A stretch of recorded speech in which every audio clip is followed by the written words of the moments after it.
دیوتا قدرتی قوتوں اور مظاہر کی نمائندگی کرتے تھے اور مصریوں نے مختلف پیشکشوں اور رسومات کے ذریعے ان کی حمایت اور تسلی حاصل کرنے کا طریقہ اپنایا۔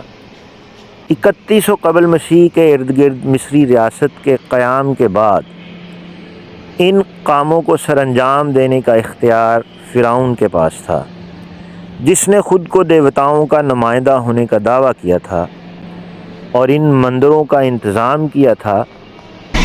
یہ مصر ہے جی، اور پرانی عمارتیں ہیں۔ یہ ڈرائیور ہمارا بتا رہا تھا کہ یہ صلاح الدین ایوبی کے دور میں یہ وال بھی بلڈ ہوئی تھی، یہ جو ساتھ ساتھ اب ختم ہو چکی ہے۔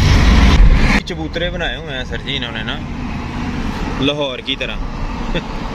بسم اللہ الرحمن الرحیم۔ آج ہم آئے ہیں جی national museum of Egyptian civilization. یہ میوزیم ہے جی ان کا، ابھی اندر جائیں گے تو پھر اور بھی مزہ آئے گا جی۔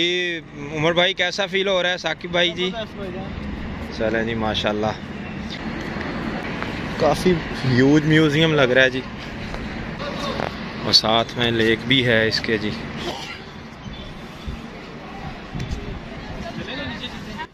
چلیں میں تو کہتا ہوں پہلے اندر چلتے ہیں، ادھر سے رستہ جا رہا ہے وہ نیچے کا، یہ ایسے جی اندر کو جا رہا ہے رستہ میوزیم کے لیے۔ ہم بھی پیچھے پیچھے جا رہے ہیں سب کے۔ ٹکٹس دکھائیں ذرا بھائی، یہ جی ٹکٹ ہے میوزیم کی۔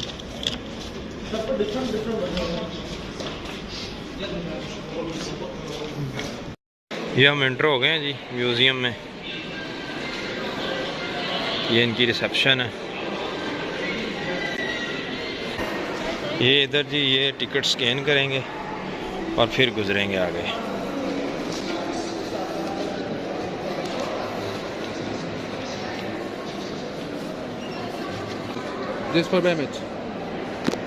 Thank you. وہ کل والے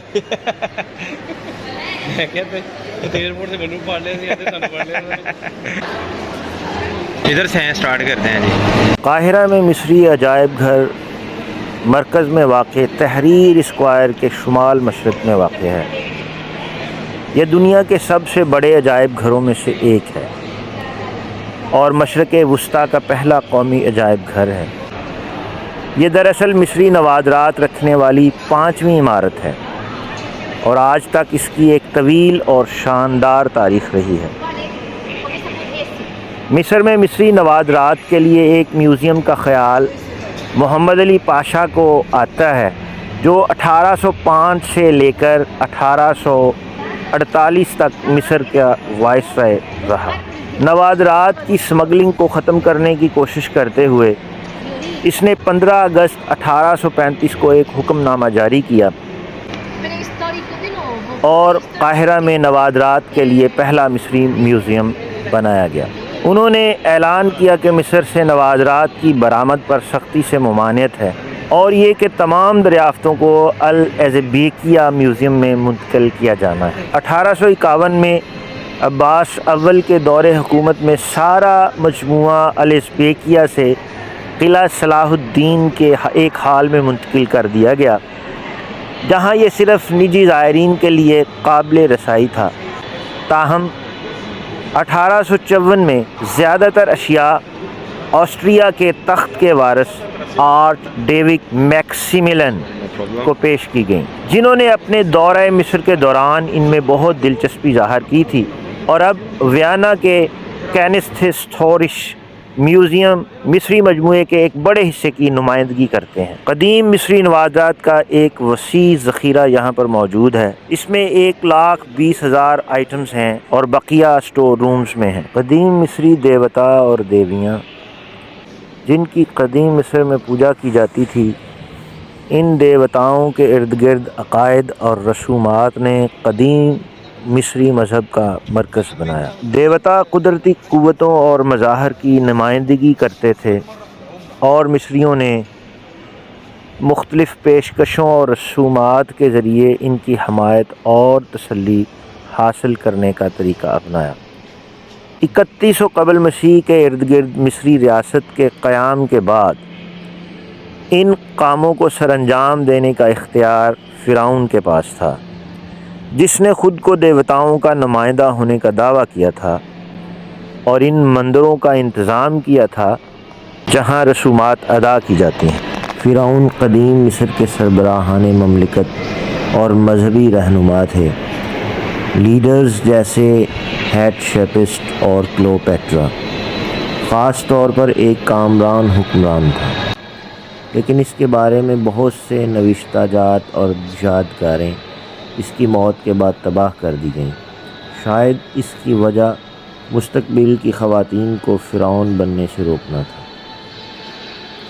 ان کی موت کے بعد بہت سے فرعونوں کو دفن کیا گیا تھا اور ان کے ارد گرد بہت ساری دولت بھی رکھی گئی تھی تاکہ وہ اسے آخرت میں استعمال کر سکیں۔ ماہرین آثار قدیمہ نے انہیں دریافت کیا اور ان سے قدیم مصری معاشرے کے بارے میں بہت کچھ سیکھا جا سکتا ہے۔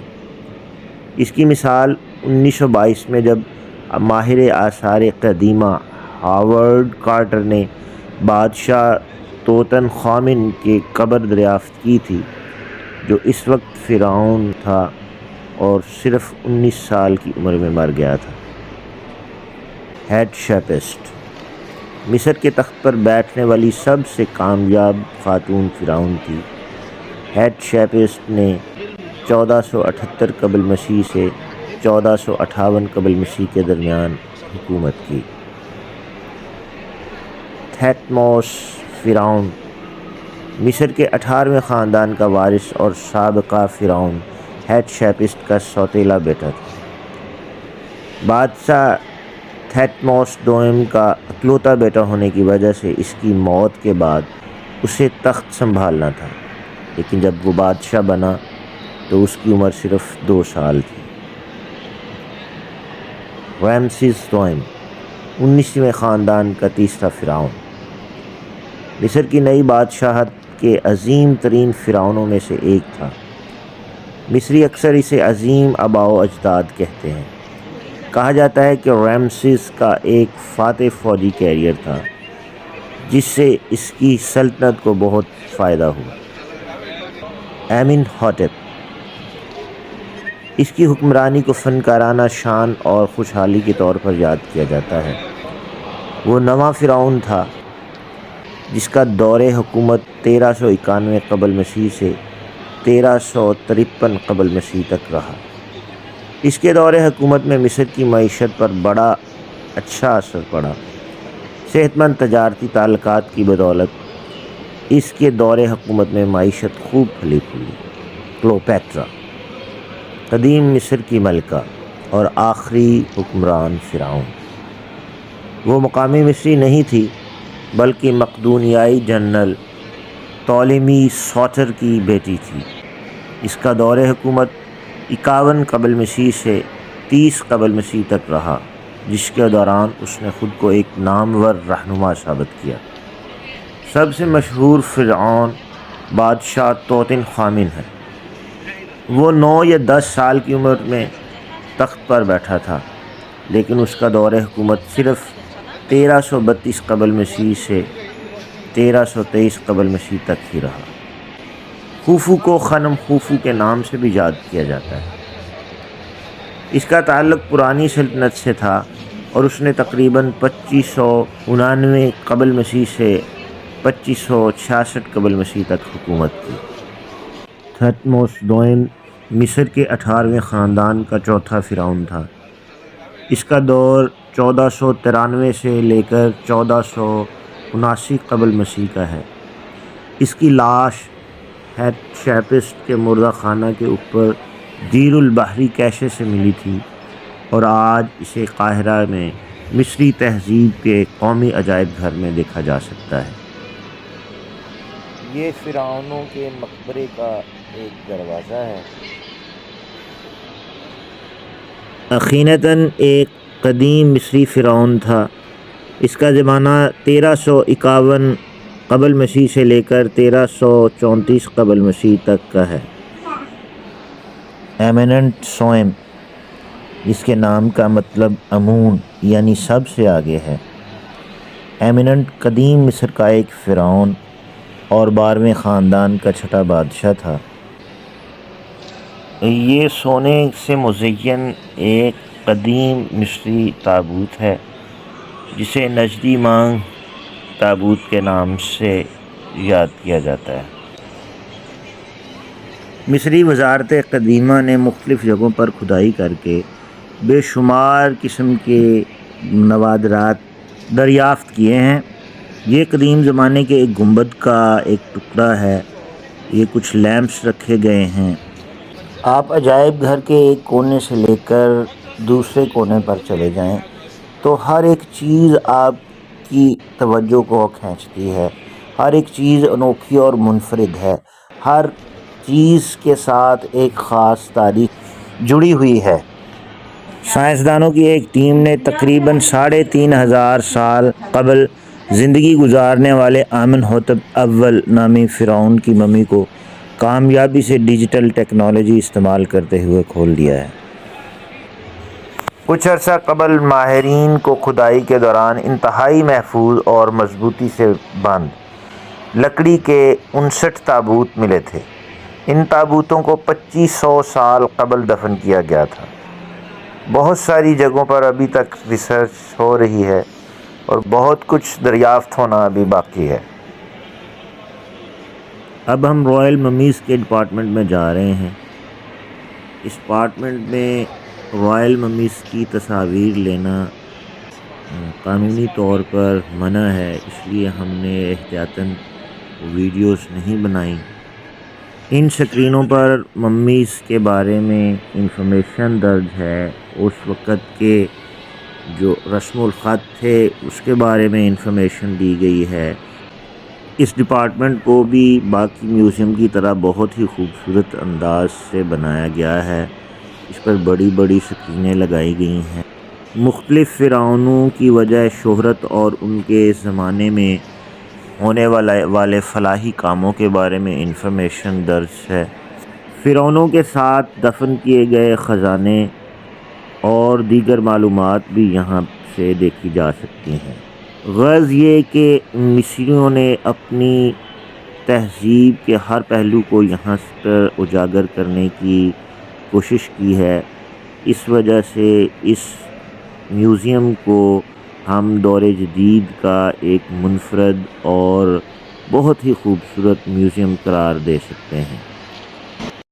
یہ جی ایجپٹ کے بازار ہیں اور یہ اسٹال لگے ہوئے ہیں جی بڑے خوبصورت سے، اور یہ آئی تھنک سو کیفے ہیں۔ وہ سامنے مسجد اظہر ہے، اب ادھر جائیں گے ہم۔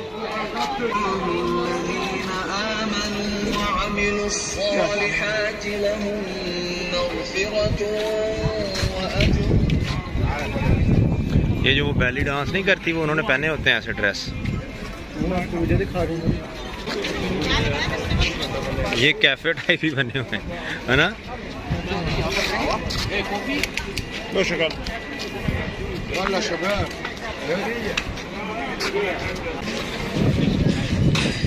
یہ ڈاؤن ٹاؤن ہے جی ایجپٹ کا۔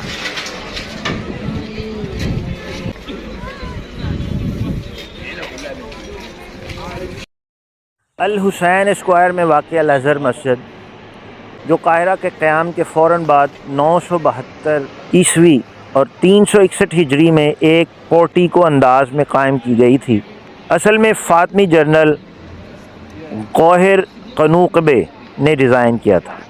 10ویں صدی کی سب سے خوبصورت اسلامی یادگاروں میں سے ایک ہے۔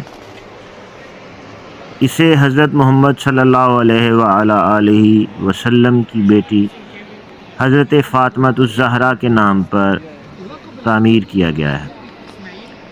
یہ مصر کی پہلی فاطمی یادگار ہے اور اس کے ارد گرد پروان چڑھنے والی مشہور یونیورسٹی طالب علموں کی توجہ کا مرکز بنی ہوئی ہے۔ یہ مسجد یعقوب ابن قاص کے دور میں ہی ایک تدریسی ادارہ بن گئی تھی۔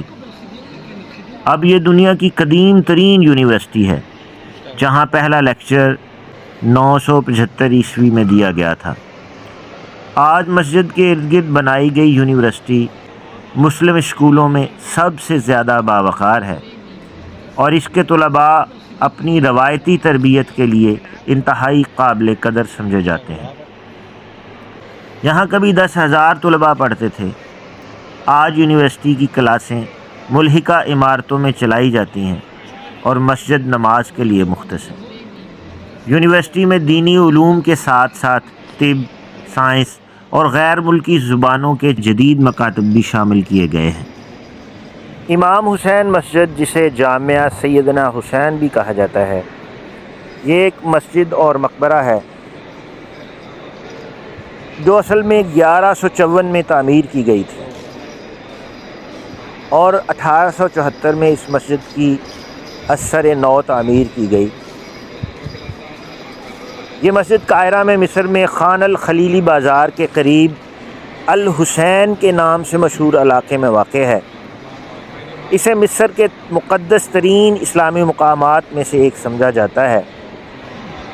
کچھ شیعہ مسلمانوں کا خیال ہے کہ حسین رضی اللہ تعالی عنہ کا سر مبارک مسجد کی زمین پر دفن ہے، جہاں آج ایک مقبرہ واقع ہے، اور اس عمارت کو فاطمی طرز تعمیر کی باقیات سمجھا جاتا ہے۔ الحسینی مسجد شہر کے ایک ایسے علاقے میں واقع ہے جسے پرانا قاہرہ یا اسلامی قاہرہ کہا جاتا ہے۔ یہ علاقہ بہت سے مشہور پرکشش مقامات کا گھر ہے، جس میں متعدد تاریخی مساجد کے ساتھ ساتھ مشہور خان الخلیلی بازار بھی شامل ہے، جہاں 14ویں صدی سے تاجر اپنا سامان فروخت کر رہے ہیں۔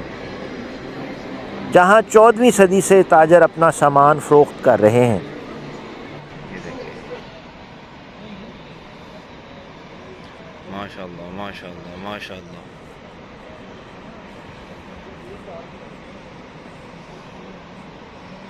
الحسینی مسجد اس لیے بھی مشہور ہے کہ یہ دنیا کے قدیم ترین قرآن کے مکمل نسخے کا گھر ہے۔ یہ بھی خیال کیا جاتا ہے کہ یہ حسین کا سر ہے جو پیغمبر محمد صلی اللہ علیہ وآلہ وسلم کے نواسے تھے، جنہیں 680 میں عراق میں امویوں کے ہاتھوں قتل کر دیا گیا تھا۔ آج الحسینی مسجد کو پورے مصر میں مقدس ترین اسلامی مقامات میں سے ایک سمجھا جاتا ہے۔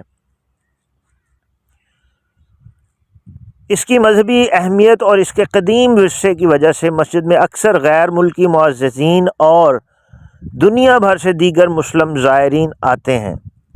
اس مسجد کی ایک اور خوبصورت خصوصیت یہ ہے کہ عمارت کے سامنے والے حصے میں بڑی بڑی آرائشی چھتریوں کو دیکھا جا سکتا ہے۔ یہ دو وجوہات کی بنا پر نصب کی گئی ہیں۔ نمبر 1، مسجد کے باہر نماز پڑھنے والوں کے لیے بہت ضروری سایہ فراہم کرنے کے لیے، اور موسلا دھار بارش کے دوران بارش سے کچھ پناہ فراہم کرنے کے لیے۔ دلچسپ بات یہ ہے کہ یہ چھتریاں الیکٹرانک طریقے سے چلائی جاتی ہیں اور صرف ضرورت پڑنے پر کھولی جاتی ہیں۔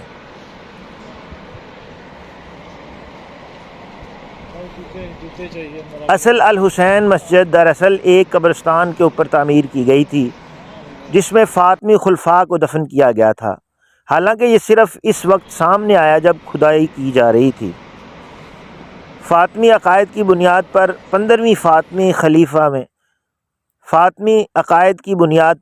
15ویں فاطمی خلیفہ نے جو حسین کے پردادا تھے،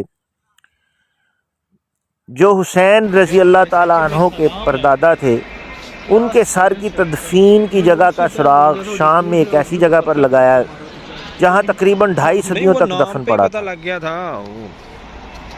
بعد ازاں 1153 میں ایک ماجدی بادشاہ الظفیر نے حسین رضی اللہ تعالیٰ عنہ کے سر کو منتقل کرنے کا حکم دیا، اور اسے 31 اگست کو یہاں اس کا صحن ہے جی، کافی بڑا ہے، صحن میں بچے کھیل رہے ہیں جی، اور حسین رضی اللہ تعالیٰ عنہ کے سر پر مشتمل تابوت مصر پہنچایا گیا، اور قرآن پاک بھی پڑھایا جا رہا ہے جی ادھر۔ ایک پرانے نسخے کے مطابق جب حسین رضی اللہ تعالیٰ عنہ کا سر تابوت سے نکالا گیا تو خون کے تازہ قطرے دکھائی دے رہے تھے اور فضا میں مشک جیسی مہک بھری ہوئی تھی۔ اس کے بعد حسین رضی اللہ تعالیٰ عنہ کا سر دوبارہ تابوت میں رکھا گیا اور اسے ایک ایسی جگہ پر دفن کیا گیا جسے آج المشہد الحسینی کے نام سے جانا جاتا ہے۔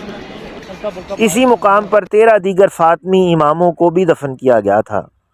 ایک بہت مشہور مورخ محی الدین عبد الظاہر ادھر سے لوگ شاپنگ واپنگ کرنے آتے ہیں۔ یہ ڈاؤن ٹاؤن ہے دبئی کا، مصر کا۔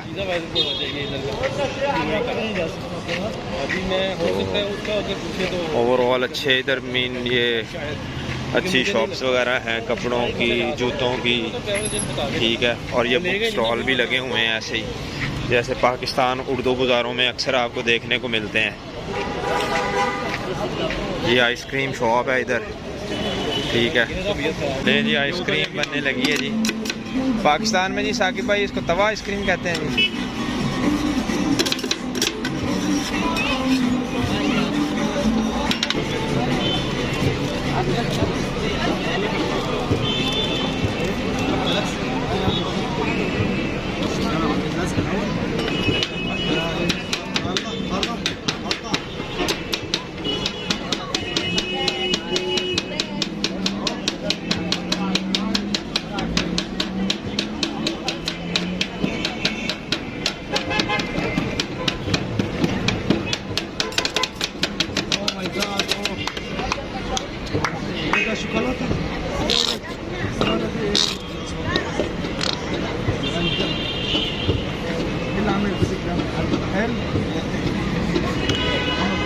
اچھا سر جی، وہ ڈریگن اسنیک سے کہاں ملتے ہیں دبئی میں؟ وہ جو منہ رکھتے ہیں تو وہاں سے نہیں نکلتا؟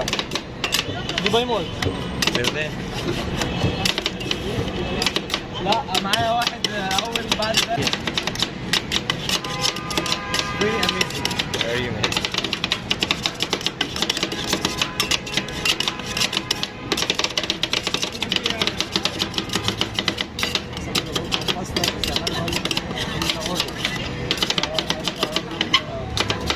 یہ جی 30 ایجپشین پاؤنڈ کی ہے جی ایک۔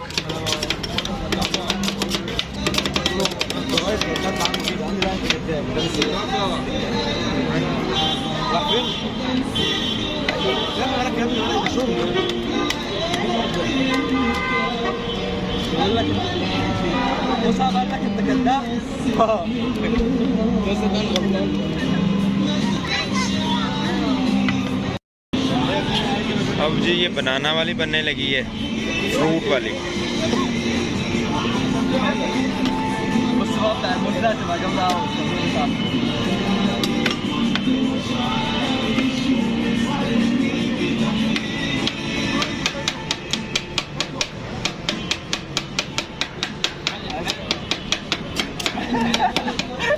بص يا عم الفطور بتاعك اهو، اللي عمال يقول الراجل بتاعي فين اهو.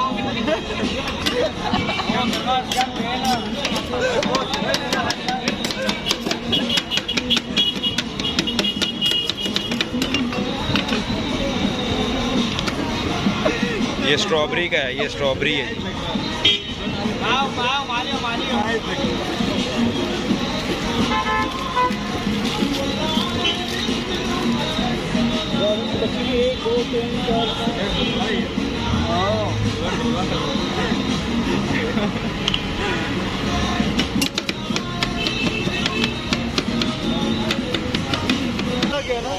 اور ادھر کھانسی ہو گئی ہے کیونکہ ادھر دبئی کی نسبت زیادہ سردی ہے اور ہوا بھی چل رہی ہے، اس وجہ سے ٹھنڈی ٹھنڈی۔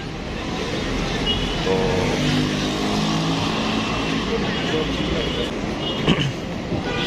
جی ثاقب بھائی کیسا لگا پھر آپ کو جی؟ اور عمر بھائی آپ کو؟ چلیں جی ماشاءاللہ گڈ ہے۔